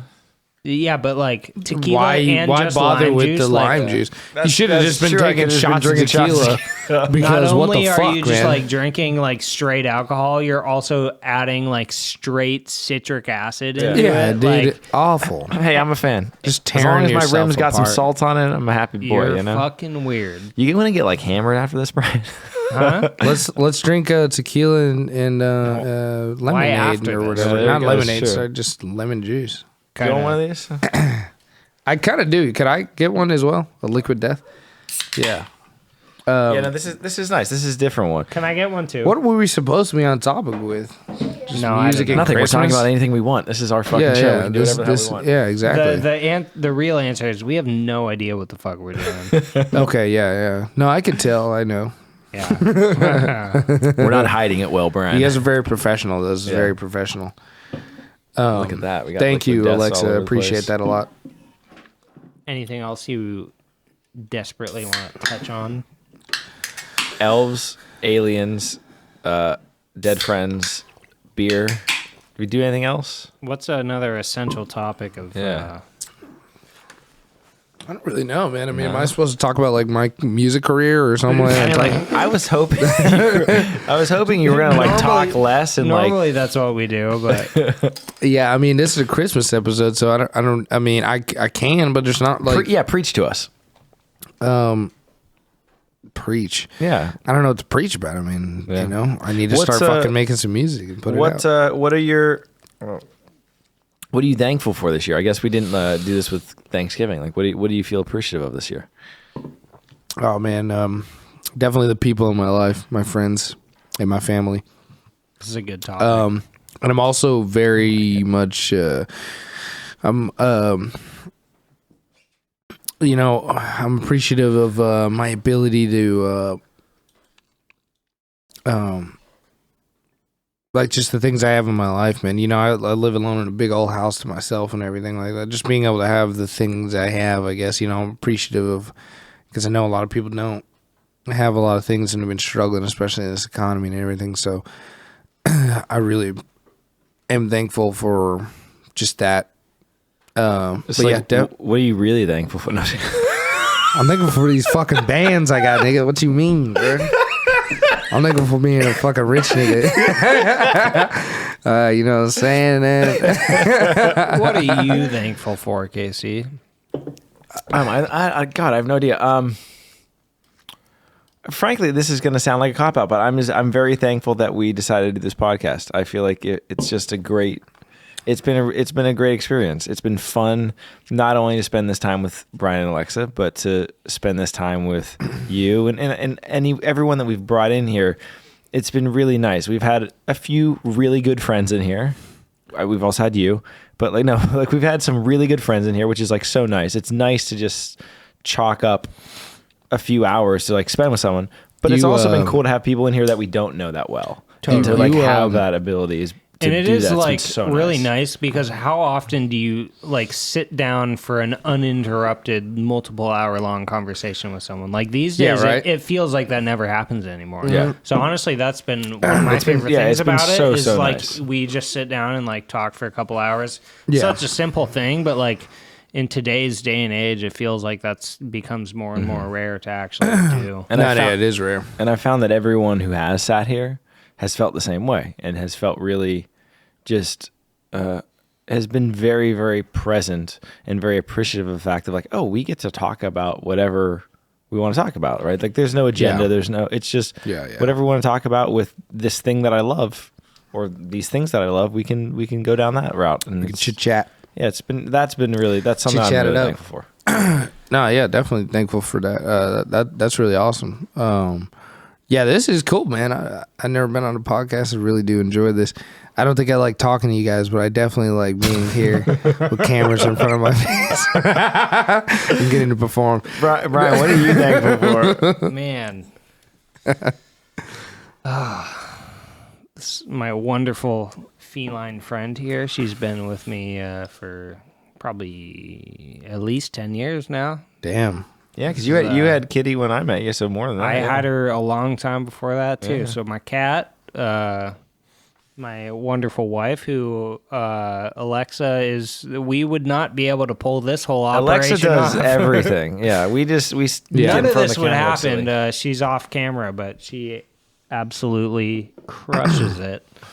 So what are you really None of thankful this would be possible if it weren't for her. And then yeah. There's some good things to be thankful for, guys. Yeah, there's my cat and wife. Cat and wife. There you go. Cat and wife, man. Cat and wife. Yeah. It's definitely good. I think that's always a huge thing for everybody. I mean, yeah, I don't have any pussies in life to be thankful for. I guess I got a dog too. He's all right. I got some. Never mind. I don't know how crazy we want to get on this thing. It's the Lord's Day, you know, dude. Say it. It is. No, he said he doesn't have any pussy to be grateful for. I was just gonna say I got some pussy to be grateful for. Oh shit, man. Well, those are some really lovely things to be thankful for. Yeah, absolutely. Nice. That was a really cute segment, guys. That was a cute segment. That was good. Very cute. Should we end it on that? We I feel like that was a really cute way to end it. Yeah, you want to just drive off in the sunset with that? We should drive off into the sunset. Yeah. Can we get that on camera? You want to get something to eat? We I'm gotta hungry. wait till the morning. Oh, I'm starving. Man. Yeah. What do you want to eat, Brian? I'll drive us around. What time is it? I don't know. I'm gonna eat something. There ain't nothing out there to eat at this point. Yeah, we got Cookout and we've got Lindo. Lindo, God. Mexico. Let's do is Lindo. open. Dude, Is you it want late every Lindo? night? Dude, they're open to like 1 a.m. Lindo Mexico. better be our first sponsor on this podcast for as much as we Lindo talk sponsor us. We need that, Bro. Hey, that'd be awesome. I gotta get back. I gotta get back on this podcast with some originals and Hell yeah, do dude, some. I that'd be know. a lot of And fun. maybe next time we do one, we can do a little more on the rails. Yeah. I'm down for more that. I would serious love. I would love to do episode. that. I do really like this, but yeah, I would love to. I felt like it was gonna go this way because I am in a reindeer costume, but Yeah. No, this is you did too much, dude. And I didn't want to say it. Brian said it to me in that room over. We've been talking about things, and that's fine. I know you're not drinking, but it kind of seems like you are. We're worried about you. thank you. I've always been concerned about you. Probably my most concerning friend I have right now. Yeah, I mean, that's fair. Well, you can come back on and we'll do a more serious interview style. Yeah. thing. I'm gonna definitely have some originals to play on guitar. I was already hashing out like 4 or 5 of them. Dude, that's the thing, man. I've heard you like just times like randomly like hanging out at your house or something, and you're playing some shit. Like you're really good.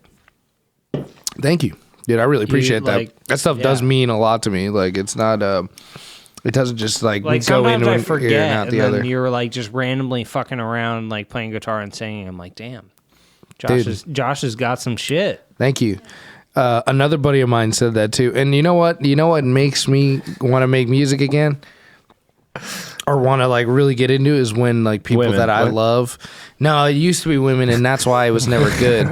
That's why it was never good because I did it for women. But no, when really good people and close people in my life are like, they'll do that. Like we'll be hanging out years and years, and then I'll just like there'll be a guitar, and we'll just fuck around a little bit, and be like, dude, man, I forgot that you're really. When people say I forgot that you were good at this, I'm like, oh shit. I do forget sometimes, and maybe that's because you don't put enough out. Because I don't But- put enough of it, and I don't like. I just come and hang out. I don't really know. You like, just gotta get over that perfectionism, and I do too. You do So too, yeah. Yeah. Well, I just told you off camera about when I see your maybe videos of we you should- performing.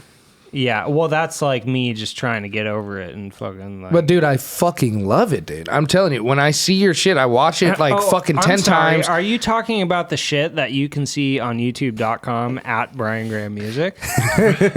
That was your first plug right there, Brian. How did there. that feel? Sorry, are you talking about the stuff that you can see linked in the description of this video? Go check this shit All out. right, we're ending It on is that fucking note. fire. Thank you guys for watching. Go check it out. Oshua, love you. He doesn't even like calling me that. He wants to call me Josh.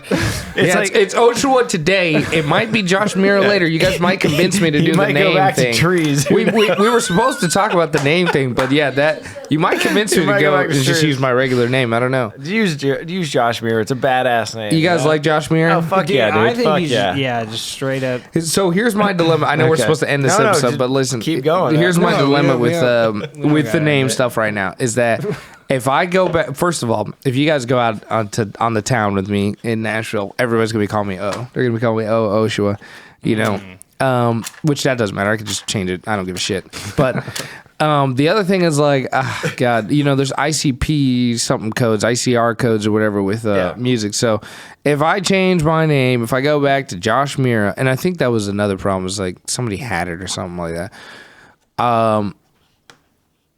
It's just a whole damn process. My Instagram gotta get a new one or change that. I love you, buddy. That's You not have that had hard, about is it? You have had about 8 Instagrams since I've known you. I know, that's what I'm saying. It's like I have to make everything brand new, and then I also need a new DistroKid account. Like you can't everything has to be changed. So I kind of was like, I don't care anymore. But it probably would be better if I just used my name and just was like, yeah, it's just my name. It's a good name. Yeah. Like. Why is that funny? It is a good name. I like it. Yeah. But what I was gonna say is like maybe we should get something going together where we're like, dude, please. We could get hold each other accountable for putting. Yeah, dude, exactly. Yeah. We could get like a duo support group going on. We live 8 minutes, 10 minutes from each other. Where we're like, hey, like, did you put something out today? Like, fucking stopping a bitch. We should, like, dude, and we can help each other like do stuff too. If you need anything from me, dude, I'll help out. Absolutely. If you need that, we could. But I'm telling you, bro, like some sort of accountability system. We could. We should do that. We should do that, and I'm just gonna keep hyping you up, man, because I really, really love it. And I'm telling you, I watch the videos and I watch them like 10 times. And then I go get on my guitar and I'm like, I gotta catch up, man. I gotta get on this guy's level. Fuck. That's so fun. I usually so fucking good. I dude. usually just I do a similar thing, but I just jerk off to his videos. So. Dude, shut up, man. When I watch your videos, I want to be like, fucking turn this shit off, dude. Not interested in whatever case he's got. Don't plug yourself either. I'm just kidding, man. I remember first time hearing you sing. And that was just through a video. I don't think I ever heard you sing live before. And I was like, what the fuck? I didn't even know you could sing, dude. It's crazy you could be friends with somebody for so fucking long. And we're all musicians. And none of us have like, you do music? Yeah. That's crazy, man. We're a bunch of ding-dongs. But that's because we're real friends. Check out my YouTube channel. Check out his YouTube channel. Do you have a YouTube channel? Yeah, it's all out there. It's kind of been crushing at my YouTube channel. Yeah, it has been. Everything I post gets at least 1,000 views. I post one like a couple weeks ago, and it's at like 1.2 or something, which it needs to be 1.2 mil, dude. I know, that's what I'm saying. But that's good. That's incredible. You deserve that shit. You deserve more than that. But dude, that's good. And you too, because you put plenty of music the out. Jazz type of stuff, and I'm just dragging this thing on. But no, you're good. Eventually, like the videos I do, I want to have like guest performers. Yeah, guest performers. I would love that. So where it's not just me playing solo, I get like someone come in, like play a tune with me. I would love that. We tried to do it once with Sam Kostler, who will be on this podcast eventually. Yeah. And I fucked up recording because if you couldn't tell I'm not the best mix engineer, but point being, maybe we could do a tune together. Yes.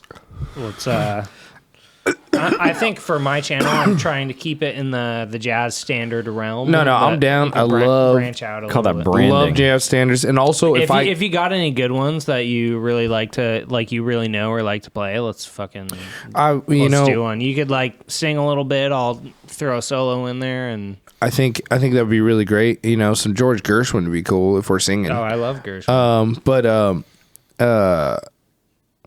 Yes, let's definitely do this. Shut the fuck up. Let's definitely do this. And because anytime I got to do something that has the jazz realm, like just what doing the Christmas songs, I was like, it made me have to learn and do some stuff. Like it made me do it, even though I want to, but it made me do it because I'm learning through something else.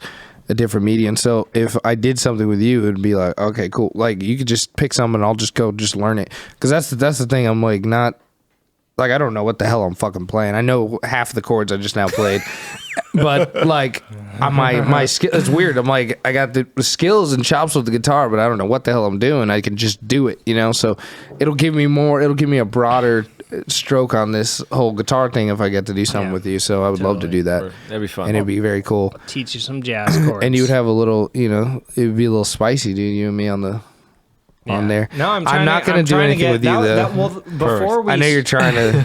before we started this, my Alexa and I were doing these same videos in here. Yeah. Basically exactly the same, which you can check out on youtube.com/Brian Graham Music. Brian Graham Music. Check it out, please. But that was my original idea, was just like do what I'm doing, but like get a bunch of other people around Nashville to come do it with me. And then Casey had his podcast idea, and then so now we're doing and he that. fucking ruined it. He ruined your thing. Just He fucking screwed shot your thing that in the up. head. I still do want to get, yeah. One more time, let's plug this. Let me just say this, man. Brian Graham Music, youtube.com. If you listen to that stuff, this cat will eat, but this cat hasn't eaten in days because you guys aren't watching enough. So let's get some people. Alexa is also very hungry. I'm wearing this costume to wherever we go eat. I want you to know that. Yeah, we're going to Lindo, Mexico, and I got to pay for his food because you guys have not been watching enough. So let's get let's get this thing going. All right. Let's fucking. I love you guys. Awesome. All Good right. shit. Yeah, we're done. Wait, let me plug myself. Vibe. I should probably do that. Isn't it episode? Plug yourself. Plug yourself. Man. All right, Sorry. my name, we never even did that at the beginning. My name is, nobody's going to even know anymore. No, we have our intro and stuff, so you're good. Like, You have an intro? We could do separate intros. Oh, well then, who gives a shit then? Fuck all you guys. No, wait a minute. We should